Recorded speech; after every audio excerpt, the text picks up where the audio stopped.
Hi යාළුවනේ කොහොමද ඔයාලට ඔන්න මං අද ගෙනාවේ රසම රස බත් එකක් හදන විදිය. මුලින්ම මම ගත්ත චිකන් වලට ගම්මිරිස්, ලුණු කුඩු, කහ කුඩු, ඒ වගේම බිරියානි පවුඩර් එකතු කරලා ඒක හොඳට අනා ගන්නවා.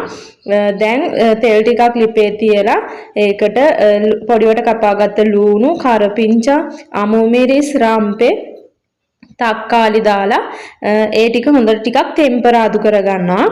ඊට පස්සේ තලාගත්ත ඉඟුරු ඒ වගේම සුදු ලුණුත් එකතු කරගන්නවා.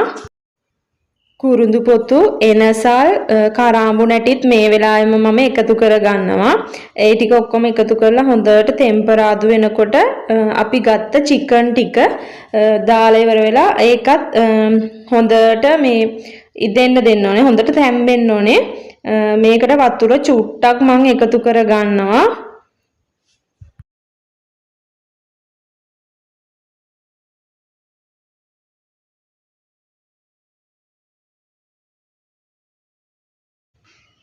දැන් අපි බලමු අපි බත් එක කොහොමද හදාගන්නේ කියලා.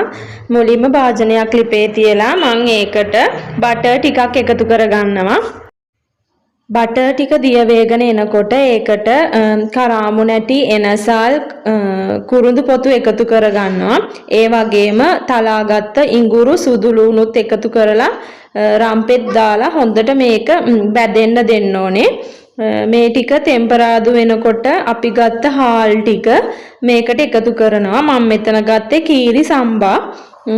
ඊට පස්සේ අපිට පුළුවන් මේකට ලුණු කුඩුයි කහ කුඩුයි දාලා මේක හොඳට උයා ගන්න. ඊට පස්සේ බලමු අපි කොහොමද අපේ බත් එක හදාගන්නේ කියලා. ඔයාලා මෙතන අවශ්‍ය ප්‍රමාණයට වතුර දාලා හදාගන්න. මොකද වතුර ගොඩක් වැඩි කරගන්න එපා. එතකොට බත බෙරි වෙන්න බලනවා. අවශ්‍ය විදියට වතුර දාලා ඉවර වෙලා මේ බත උයා ගන්න.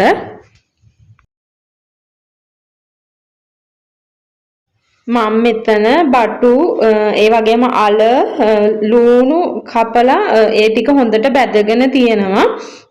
දැන් මේ විදියට බත් කොටසයි ඒකට උඩින් මේ අපි හදාගත්ත දේවල් ටික ටික දාගන්නවා. තක්කාලි ඔයාලට අමුවෙන් ලුණු උනත් දාගන්න පුළුවන්. මම ඒ උනාට මෙතන බැදලා තමයි අරගෙන තියෙන්නේ. මේක ගොඩක් රස බත් එකක්.